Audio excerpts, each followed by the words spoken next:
మాఘ అమావాస్య జాతరకు ఆధ్యాత్మిక శోభతో ఘనంగా నిర్వహించేందుకు కట్టుదిట్ట చర్యలు తీసుకోవాలని ప్రభుత్వ బాల శ్రీనివాస్ సంబంధిత అధికారులను ఆదేశించారు. కొనరావుపేట మండలం మామిడిపల్లి గ్రామంలోని శ్రీ రాజరాజేశ్వర స్వామి దత్త దేవాలయం, శ్రీ సీతారామస్వామి దేవస్థానం నందు మాఘ అమావాస్య జాతర సమన్వయ సమావేశంలో ప్రభుత్వ బాల శ్రీనివాస్ పాల్గొన్నారు. జనవరి 29న మాఘ అమావాస్య జాతర వేడుకలను అత్యంత వైభవపేతంగా వేములవాడలో నిర్వహించేందుకు చేస్తున్న ఏర్పాట్లను ఆయా శాఖల వారీగా రివ్యూ నిర్వహించారు. భక్తులకు ఎటువంటి ఇబ్బందులు కలగకుండా జాతర నిర్వహించాల్సి ఉంటుందని, నిర్దేశించుకున్న పనులను జాతర సమయానికి సన్నద్ధమయ్యే విధంగా వేగవంతంగా పూర్తి చేయాలని ప్రభుత్వ అధికారులకు సూచించారు.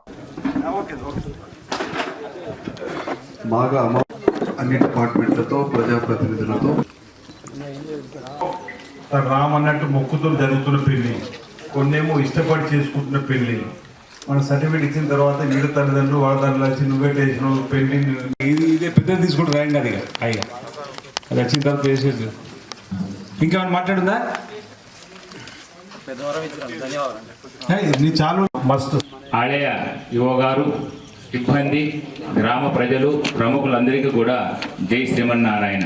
ఈ క్రమంలోనే ఇక్కడ ఉన్న అధికారుల యొక్క వారి డిపార్ట్మెంట్ తరఫున లాస్ట్ టైం మనకి ఏ రకమైన సౌకర్యాలు అందించారు, పోయినసారి కంటే ఇంకా ఎక్కువ ఫోర్సు తీసుకొని బందోబస్తు సంబంధించిన అధికారులు, గ్రామస్తులు, మాజీ ప్రజాప్రతినిధులు అందరికీ పేరు పేరున నా హృదయపూర్వక నమస్కారం. సో దానికి తగ్గట్లుగా మేము బందోబస్తు ఏర్పాట్లు అన్నీ చేసుకుంటాము. సిఐ గారు ఎప్పుడు ప్రాబ్లంలో ఉంటారు, ఆయన వచ్చి మీ దగ్గర సూపర్వైజ్ చేయడానికి. అది కాకుండా మిగిలిన డిపార్ట్మెంట్స్, మెయిన్లీ మన సెస్ కానీ మున్సిపల్ పంచాయతీ డిపార్ట్మెంట్, వీళ్ళందరి తరపు నుంచి ఒకటే ఏంటంటే హైజీన్ విషయంలో అండ్ బేసిక్ ఫెసిలిటీస్ విషయంలో ఎక్కడ కూడా ఇది కాకుండా చూసుకోండి. బికాజ్ అల్టిమేట్గా ఏది ఉన్నా కూడా లా అండ్ ఆర్డర్కి వస్తుంది, ఎక్కడ ఏది పోయినా కూడా. మామిడిపల్లి శ్రీ సీతారామచంద్ర స్వామి ఆలయానికి వచ్చేటువంటి భక్తులు, మామిడిపల్లి శ్రీరాముణ్ణి ఆరాధించేటువంటి భక్తులు,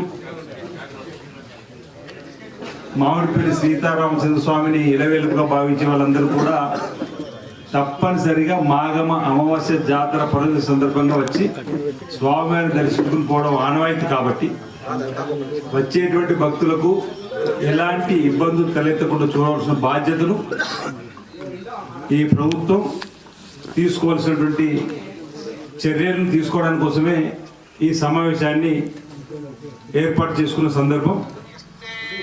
నేను ఈ సమావేశము తేదీ ఇచ్చినప్పుడే ఉన్నతాధికారులందరూ కూడా ఆ సమావేశానికి వెళ్ళి ఎడ్ల బండి మీద వచ్చినప్పుడు చిన్న బహుశా 6వ తరగతి 7వ తరగతి ఉన్నప్పుడు స్వామివారి దగ్గరికి వచ్చిన గుర్తున్నప్పుడు అనేక బండ్లు కనిపించేవి. తర్వాత ఎడ్ల బండ్లు పోయిన తర్వాత ట్రాక్టర్ల మీద వచ్చేవాళ్ళు. ఇక ట్రాక్టర్లు కూడా పోయి ఇప్పుడు ట్రాక్టర్లు కూడా కొన్ని వస్తున్నట్టే, కానీ కార్లలో చాలా మంది వస్తున్న సందర్భం కూడా, అంటే పెరుగుతున్నటువంటి పరిస్థితులలో ఆర్థిక పరిస్థితి వెళ్ళిపోతే ఆ విధంగా భక్తులు రావడం జరుగుతుంది. కాబట్టి ఇంతకుముందు కృష్ణశ్రీ గారు హనుమాజ్పేట దగ్గర కలిసినప్పుడు ఫోన్లో మాట్లాడింది. అన్ని ఇప్పుడే సిఐ గారు కూడా మేము అన్ని ఏర్పాటు చేస్తామని చెప్పడం జరిగింది.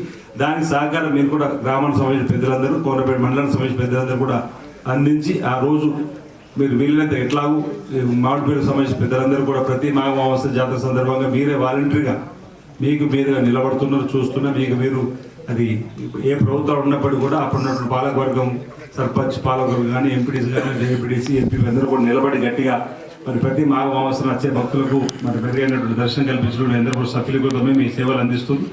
ఇప్పుడు సర్పంచులు